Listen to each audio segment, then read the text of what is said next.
Okay, thank you for liking and subscribing. Thank you for clicking the little bell. Welcome to another episode of What's Going On. Let's get into this.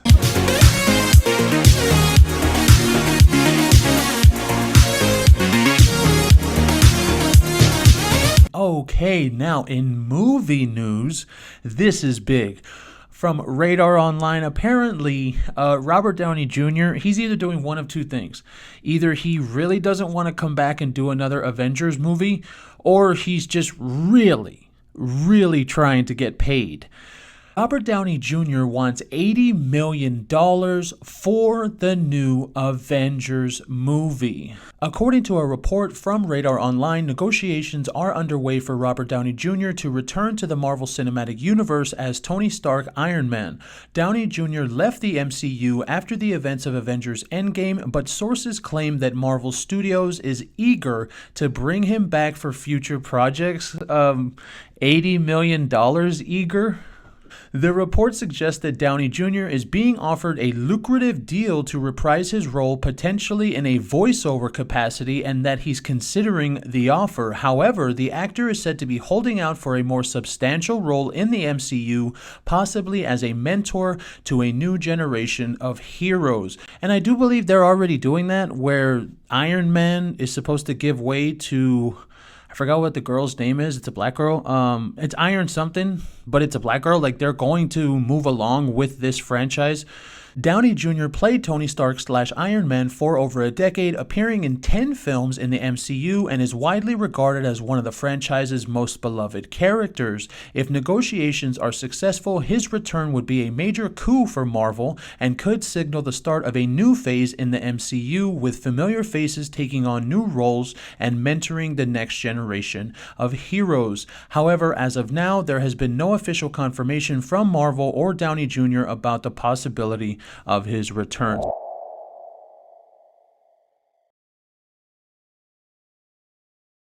Now here, I think this is interesting. I think this is very interesting. Because now Olivia Wilde and Jason Sudeikis, they fired that nanny last year, remember? And now that's coming back to haunt them. From Radar Online, Olivia Wilde and Jason Sudeikis' ex-nanny sues former couple for wrongful termination, claims their bitter split caused her unbearable anxiety. But apparently Jason Sudeikis was like really sad, so he would use the nanny as like a therapist. He would literally ask her to stay up with him after the kids were asleep. I mean, bro, you have money. You don't need to ask the nanny to be your therapist. You have money. Go get a therapist, Jason. What are you doing? Olivia Wilde and Jason Sudeikis' ex-nanny has filed a lawsuit against the former A-list couple, RadarOnline.com has learned. According to court documents obtained by RadarOnline.com, the former employee Erica Gennaro filed the case in LA Superior Court. The case accused Wilde and Sudeikis of wrongful termination. In the suit, Gennaro said she started working for the then couple in 2018. She was employed as the nanny to their two children. She said in November 2020, Wilde abruptly left the home when she cheated, abruptly left the home where she lived with Sudeikis, her two kids, and the live-in nanny. After she left, Gennaro said Sudeikis started leaning on her heavily for support. She said for months her stress and anxiety kept boiling. Well, that's sad. I mean, in my life, I've had nannies, not nannies, but maids, like people that'll come to the house and they'll clean and then they'll leave. But as far as it goes with people like that, you don't really get close to them. You just pay them their money. You thank them for the work that they do. You treat them with respect as far as whatever you give them in your house. And, you see them on their way. But asking them for advice and keeping them to be your therapist, that's a little much. I mean, maybe she should have asked them for money, and she should have told Jason Sudeikis, hey, well, how about you give me some more money? Because I'm here sitting with you hearing all your bullshit. She said after Wilde left, her job duties increased exponentially and the pressure became debilitating, the lawsuit said. In November 2020, the nanny said she arranged to meet Wilde in Palm Springs to talk about the situation. She said she felt calm after talking to Wilde, but then learned what the actress had shared the entire... Well, okay, fine. I was going to say, like, you going from one side to the other. I bet you that's what they do with their kids, too. That's the worst when your parents do that. When you tell your one parent something and they're supposed to keep it a secret and then they tell the other parent, oh, that's the worst. The nanny said that throughout the rest of December 2020 and January 21, her anxiety and stress did not get better. She said the couple had agreed to enter group therapy. In January 21, the nanny said she told Sudeikis she was suffering from physical pain and stress. Her doctor told her to stop working for the couple. Gennaro said she told the couple she wanted to leave but would stay for 5 more months to help them find a replacement. Days later, she claims Sudeikis terminated her. Okay, now as far as it goes, I'm not trying to be the asshole here, but that doesn't really sound, okay? It doesn't really sound like wrongful termination. It doesn't really sound like they did anything wrong. It just kind of sounds like, okay, we're done. We don't really need your services anymore. Goodbye. But okay, I guess like because of the stress and because of all that bullshit, right? She wants to sue. Miss Wilde and Mr. Sudeikis really stepped in it by firing my client when she needed a 72-hour break from the emotional chaos their split created, as prescribed by her physician, said Ron Zambrano, Gennaro's attorney. Employees are most vulnerable when they need time off to care for themselves. Laws are in place just for that reason, to afford them peace of mind to take that time without fear of losing their jobs. Wilde and Sudeikis have yet to respond to the lawsuit. Back in October 22, they released a joint statement denouncing the nanny after she spoke to the tabloids about their split.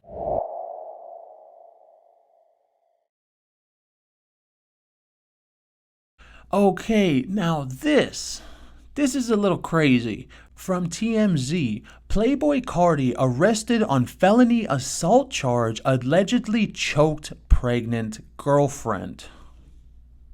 I mean, I really don't even have to tell any jokes about that. That's just messed up. Playboi Carti was arrested in Georgia for allegedly choking his pregnant girlfriend following an argument over a paternity test. According to the arrest affidavit obtained by TMZ, the woman told police the rapper grabbed her by her throat and pushed her, holding her neck until she could barely breathe. She even told the cops she thought she was going to die. Police say the woman told officers she's been in a relationship with Playboi Carti for 2 years, has lived with him since July 2022, and was 14 weeks pregnant at the time of the alleged incident on December 20th. Oh, wow. This is like 6 weeks ago, and they're barely bringing it out now. Yeah, this is from today with TMZ. Wow, you would have think that this would have came out already, but okay, I guess they held this story, huh? The woman told cops she wanted to talk to Playboi Carti about the baby, and a conversation about a paternity test led to an argument, which she claims escalated into a physical attack. She told police a witness jumped in to try and break up the fight, and when she was able to escape Carti's grasp, she ran to her car, where she claims he attacked her again. The alleged victim told cops Carti tried pulling her out of the car and put his hands over her mouth as she tried to use the vehicle's SOS feature to call police. When cops arrived, police say the woman had visible injuries to her neck, chest, and back. Playboi Carti, real name Jordan Carter, was arrested on felony aggravated assault. His attorney, Brian Steele, tells TMZ Mr. Carter was falsely accused. Okay. Well, there hasn't been any pictures, there hasn't been any evidence of this, any video, so we're gonna go with what's here. We're not gonna do anything like with Marilyn Manson or with Johnny Depp, no, or with a Masterson or any kind of shit like that. We're gonna go with what's here. So one side is saying it was false accusations, the other side is saying some really messed up stuff. Okay, falsely accused. Pursuant to my communications with the Fulton County District Attorney's Office, this case will be dismissed without any prosecution or litigation. Okay. Okay, now, do I personally believe that Harry and Meghan will go to the coronation? Absolutely. I don't believe any of this bullshit that they've been coming up with. I don't think that it's going to be any kind of big deal. I think they're just going to go. It's going to make the headlines. We're going to run some articles about it, and then that's going to be it. But as far as this goes, they're really just bleh. Meghan and Harry's invitation to King Charles's coronation isn't in the mail because nobody's is. So they're essentially what they're saying is, well, I mean, they're not invited, but, not because they're not invited, but it's because, nobody's invited yet. That's why it's basically like, there's no invitations in the mail yet. Jeez. According to a report from Page 6, Prince Harry and Meghan Markle have received an invitation to attend the coronation of Prince Charles, Harry's father, and the future king of the United Kingdom. This news comes as a surprise given the strained relationship between Harry and his family following his departure from royal duties in 2020 and his subsequent public criticism of the royal institution. The invitation is said to be a sign that the family is attempting to mend fences with the Duke and Duchess of Sussex, as well as an acknowledgement of their status as important members of the royal family. So essentially, based on what we just read, everything that's been going on in the last 2 months doesn't mean a damn thing. Okay.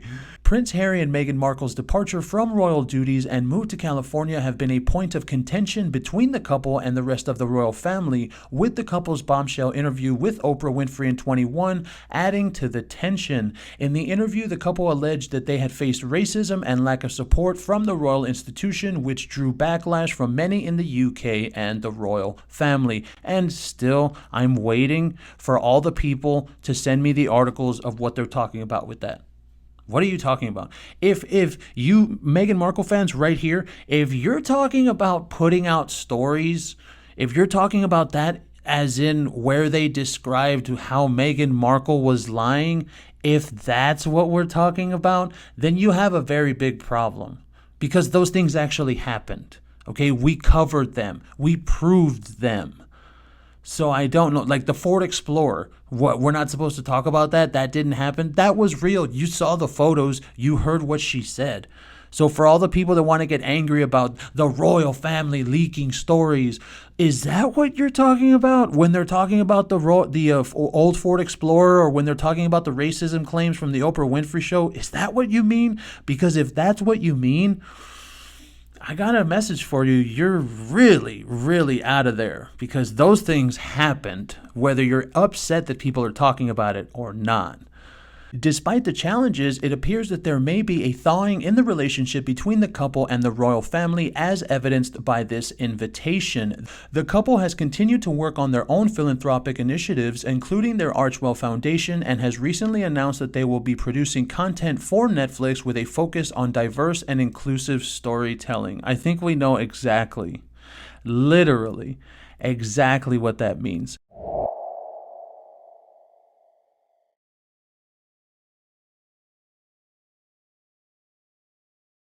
Okay, now in music news, this is getting juicy. They've been doing the XXXTentacion's trial right now for all of his murderers, and Drake's name has been popping up. So let's see what this says.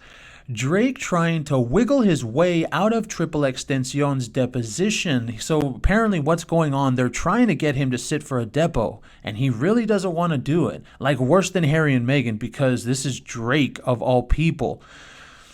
So, according to a report from Radar Online, Canadian rapper Drake has filed a motion to stop a court order that requires him to sit for a deposition in the XXXTentacion murder trial. Drake's legal team argues that he has no relevant information about the case and that he should not be forced to participate. Well, hold on. He has no information, but his name is still coming up. These kind of things don't just happen. It's not like it's some kind of mistake that they're bringing up Drake's name. It's not like it just came out of nowhere. These things are for a reason. Now, whether it's conspiracy theory or whether it's rumor or whatever it may be, I have heard that Drake did have and possibly could have something to do with the murder of XXXTentacion, whatever his name is. I know I'm going to be butchering his name because whatever, but Drake, I think you might want to pay attention to this. People's names don't just come up for nothing. The motion, which was filed in Florida court, states that the deposition would be an undue burden on Drake, who is not a party to the case and has no connection to no connection, but they're still bringing up your name. Bro, Drake, right here, you obviously have a connection. They wouldn't just be using your name for some kind of name drop to get clicks online, bro. This is a court thing. They're bringing your name up for a reason. Drake's lawyers also claimed that he would face harassment, annoyance, and undue burden if he were compelled to sit for a Why? Just sit for the fucking thing. And really, Drake, this looks really bad. The fact that you don't want to sit for a deposition, the fact that you think that you're not connected to it, even though they're bringing your name up, what is the problem here? This makes you look even more guilty, Drake. This doesn't look good, bro. XXXTentacion, whose real name is Jase Onfrey, was shot and killed in Florida in June 2018. 4 men were charged with his murder, and one of them, Dedrick Williams, is currently on trial. The defense in the case has subpoenaed Drake to testify. See, the defense is. So why are they saying that, Drake? Why is whoever this person, what was the guy's name? Dedrick Williams? Why is his defense talking about you? Like, they're not name dropping. They're not just putting it out there, Drake. There's a reason for this, bro. And the fact that you're trying to be like, no. The defense in the case has subpoenaed Drake to testify, but he has refused to cooperate. The motion to quash the subpoena will be heard in court, and a judge will ultimately decide whether Drake will be required to sit for a deposition. If the judge denies the motion, Drake will be forced to answer the questions about the case under oath. And I think it's very easy. That's the end of it. I think it's very easy to see something here. I think that in the game of hip-hop and the music industry in general, there's a lot of shit that goes on that you and we know nothing about. Okay, big things, whether it's conspiracy, whether it's rumor, whatever it may be. But I do think there's something here.